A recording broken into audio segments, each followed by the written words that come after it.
right, guys, I am back and we are going to finish up this journal probably in this video.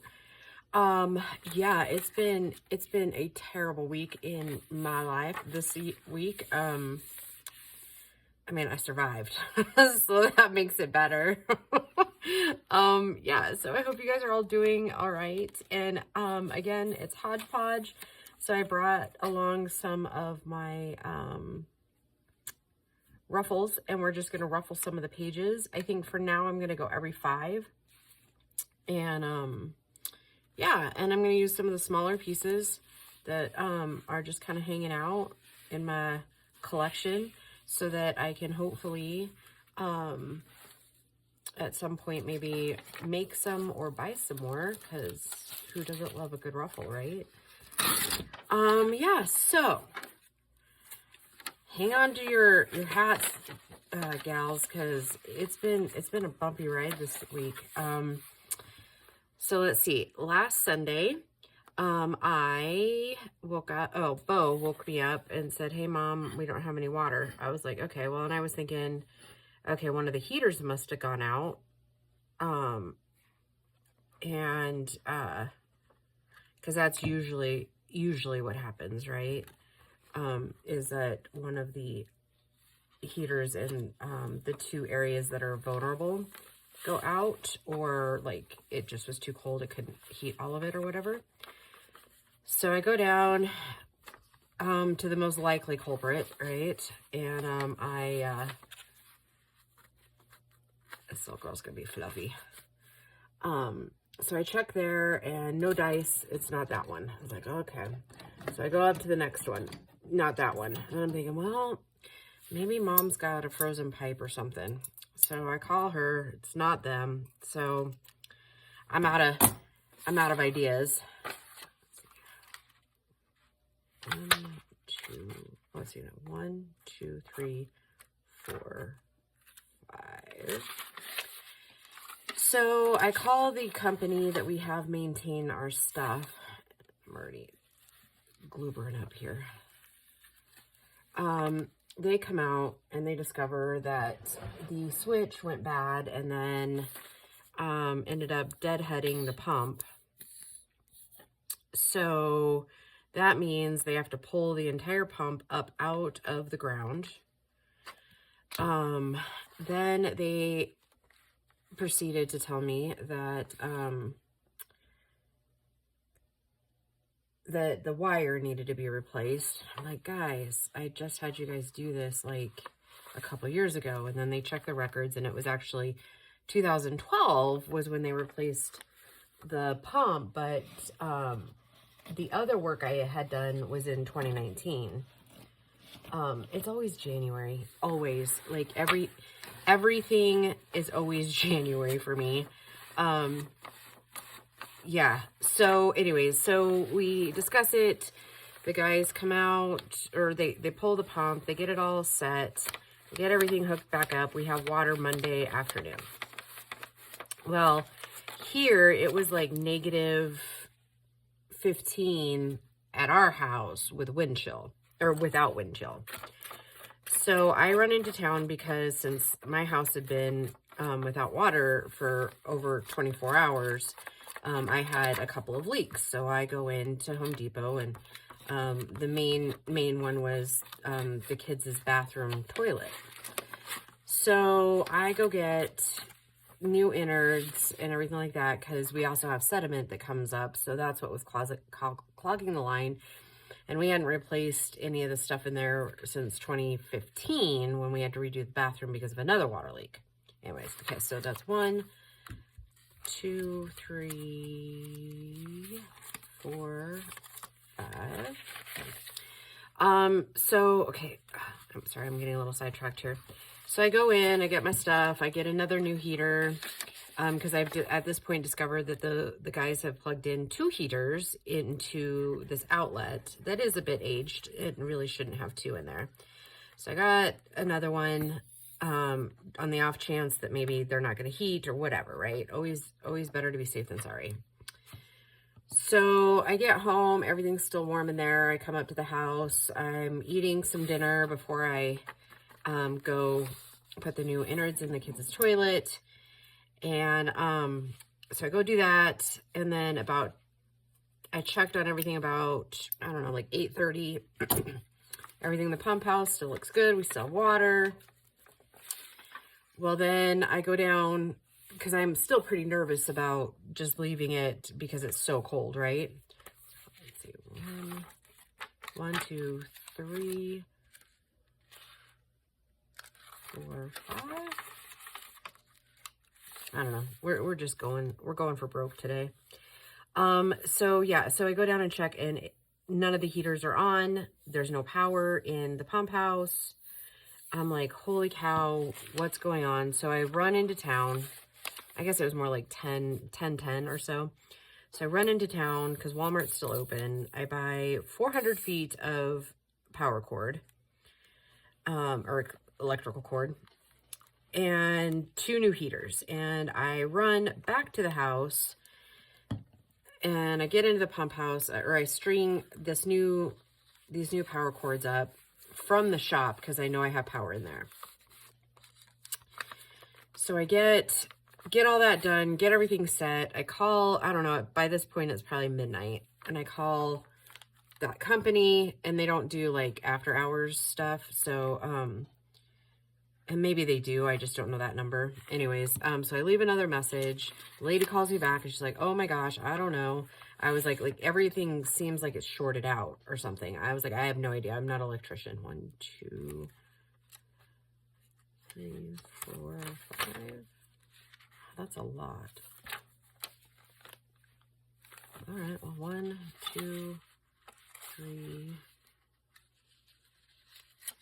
4, 5. We're just putting in stuff. I don't know. If we need to pull more stuff from storage, we definitely, or from my boxes, we will. All right, so they come out, and I was right. They shorted out the 2 heaters, shorted out that, and then it arced over to the other box that controls the well. Yeah. So I don't know how, 1, I didn't get shocked when I went to turn off this breaker. 2, I have no idea how that whole thing just didn't catch fire. So yeah, I haven't gotten the bill yet, but I'm pretty sure it's going to be expensive. Like, I know how much it was with just the pump and the wire. Yeah, I can only imagine. So anyways, they had to turn off the power to the shop and everything, like kill the entire thing. They had to replace the switch. They had to thaw out all the lines and the pressure tanks, and then they had to rebuild the entire electrical outlet thing. So now, I mean, everything's up to code and it's all spiffy and pretty. So yeah, that was my beginning of the week. 2, 3, 4, 5. That's a lot of ruffles. Oh, like I said, in for a penny, in for a pound, right? So yeah, it's been a hellacious week for me.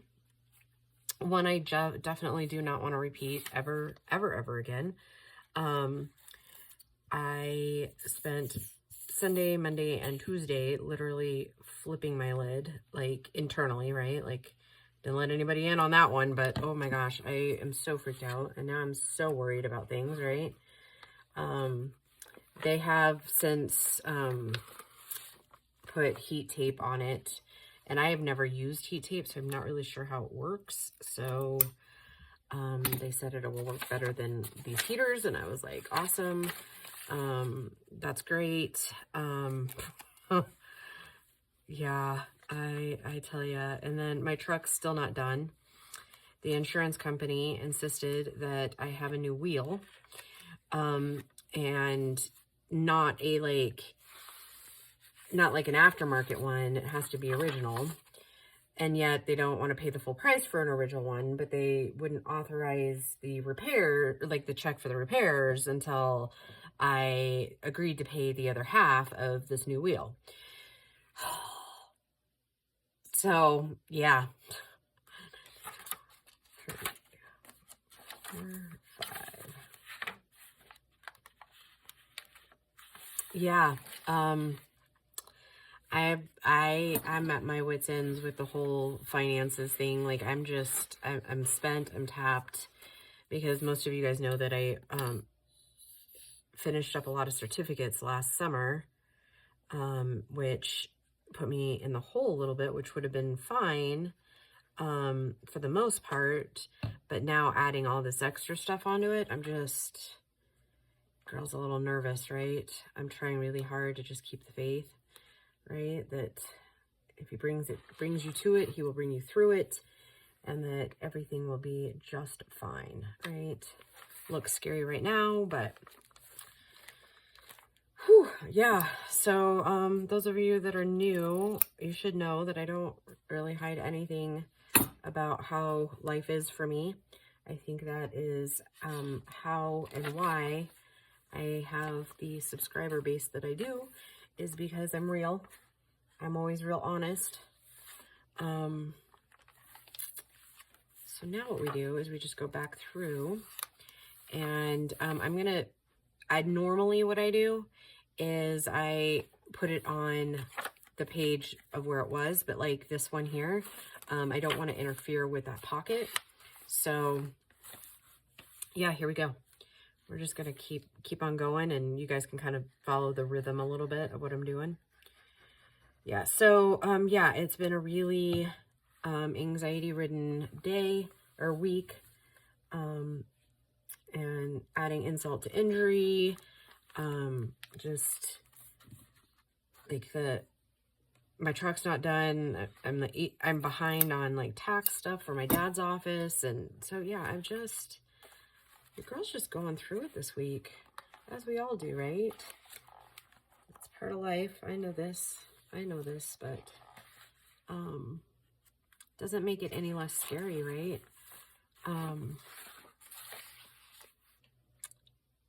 You know, I have made it on my own. I don't usually share this kind of information lightly.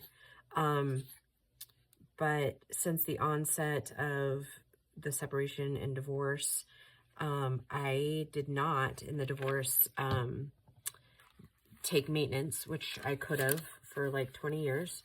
I don't want to be tied to my ex-husband any more than just my kids. So yes, it was a harder road that I chose, and I don't regret it, but I will say, I think I have made things a little bit harder for myself, you know? In that aspect. And Grace was almost, by the time, like, and I will say this, my ex-husband did pay the mediator, told him what like what the state or whatever would make him pay in child support. And so we separated officially in February of 2021. And he was still living here, and we were trying to do that nesting thing, because he was over the road, right? This is probably more information than you guys ever really wanted to know, but I don't think I've actually ever talked about I've talked about kind of like the emotional side of things, but I don't actually think I've talked about the logistics of how everything happened. Let's see, where am I at? Let me figure that out really quick first. So I have 3 in. Let's try. And it's never perfect, guys, like as far as figuring out where you're at in these. Okay, so back to the story. Okay, so we are officially separated in February of 2021. And he lived here because he's not anymore. I think the girl he's with now kind of talked him into not being over the road anymore. Which, whatever, each to their own. So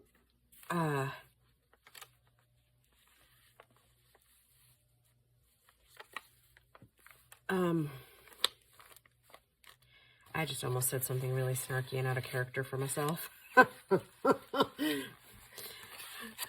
Because, you know, here's the thing. At the end of the day, as long as he's happy and he's not causing me any trouble, it doesn't really matter. But I think sometimes, poor girl, like, I don't know if she will, like, I don't know. She's got stronger will than I do, because well, I shouldn't say that either, because I put up with him for, I'm married almost 24, I'd have to do the math. Anyways, doesn't really matter. Not to the point of the story. So then, like I said, we were officially separated February 2021, and he lived here, and we were trying to, like, you know, not cause financial burden on each other, right? Because we were, though it was contentious, it wasn't contentious in a financial matter, if that makes any sense. Neither one of us, I mean, both of us are very financially aware, I guess. And I know that at least going through all of that I didn't want to make it to where he couldn't survive either, right? Like, because there was enough love remaining that I mean, I truly still, even now, after everything he's done and everything that's come out after, I still don't want bad to happen to him, because wishing that on him just means that makes it, you know, that much worse for my kids, right? And I wanted him to be able to still financially help our kids, like, through school and all that, right? All right, so then the kids and I were just not healing, because we would get to a peaceful spot, and then he would come home on Saturdays, and then he's not a very peaceful man. And so it would disrupt everything all over again. And I would be in a tizzy trying to go to work on a Monday. And the kids were just, it just wasn't going to work. So I had worked, so May to August, I worked a lot of hours, and I, like, stuck as much in savings as I could, right? So then I just was like, hey, you know what? You need to go. Like, this isn't working. It's not working for the kids and I. You're not healing. I'm not healing. And we need to really just be the best humans we can for these two kids. And I said, well, you mentioned before about this or this. Are those still possibilities? What can we do to get you out of here? And at this point, we hadn't filed the paperwork. Like, we had the agreement ready. We just hadn't filed paperwork yet. So yeah, he didn't really care for that, but he kind of understood too. And I think in his own little wisdom there, he kind of knew I was right? Like, cause he had already, this is one of the parts of the emotional part, is that he had told me that he would consider it cheating on my behalf if I started dating anyone before the divorce was final. And yet I found out that he had been dating somebody since as early as February. So I was just like, yeah. And we had the agreement, obviously, no potential partners here, right? Like, well, first off, our kids don't need to see that. And second off, I'm not going to put up with that. Because at that point, I was still, I don't want to say hopeful, but maybe a little bit, because that we would be able to, like, reconcile and go to counseling and kind of fix things to where we weren't giving up on the family unit, which I realize in hindsight is completely baffling after all the things I now know. I was like, my life is so much better without him here. I still hope and pray every day that he finds it within himself to heal for our children. Boy, that was a whole lot of not getting anywhere fast enough to make my point. Oh, goodness, ladies. Okay, so long story, kind of long, but I'm going to shorten it up. I didn't take all the financial benefits I could have out of that whole divorce, because I had been stay at home for 20 years, and I just wasn't going to do that. But oh my gosh. My goodness, I love this one. Okay, so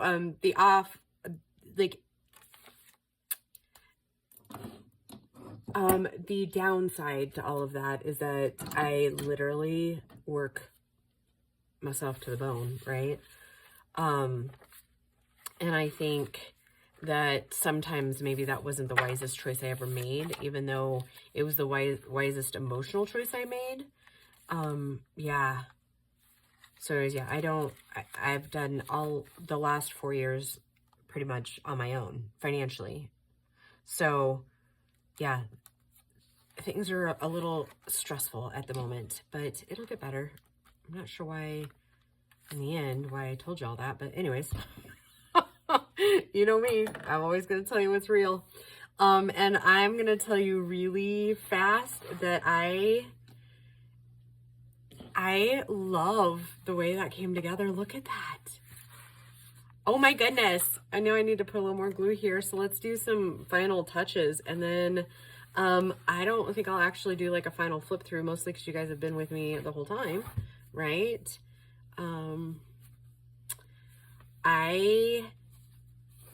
I don't know, you know, I'll tell you real plainly and honestly, journaling literally saved my mental health.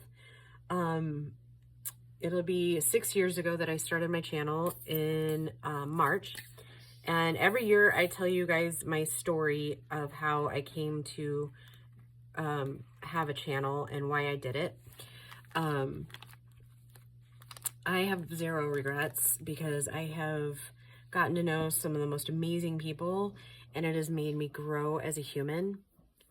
Yeah,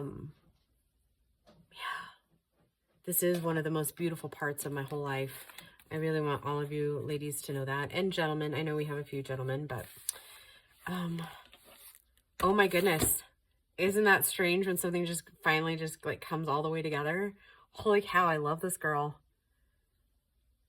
Yeah, find joy in the ordinary, and boy did we. Oh my goodness, look at that. Ooh, I love it.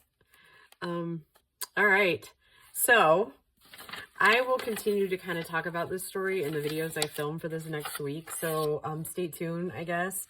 Because it, you know, things, I think when you start talking about things just start revealing themselves, and maybe some like areas of healing.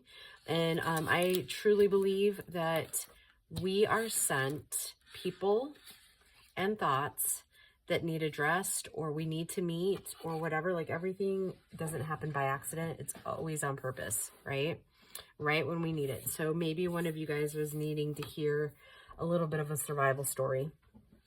Okay, all right. I love you guys, and this will be listed in the Etsy shop really soon. Oh, I love the way this thing is fraying. Like, how, not gonna lie, I'm pretty excited. Okay, so yeah, I will just see you in the next videos. Bye, guys.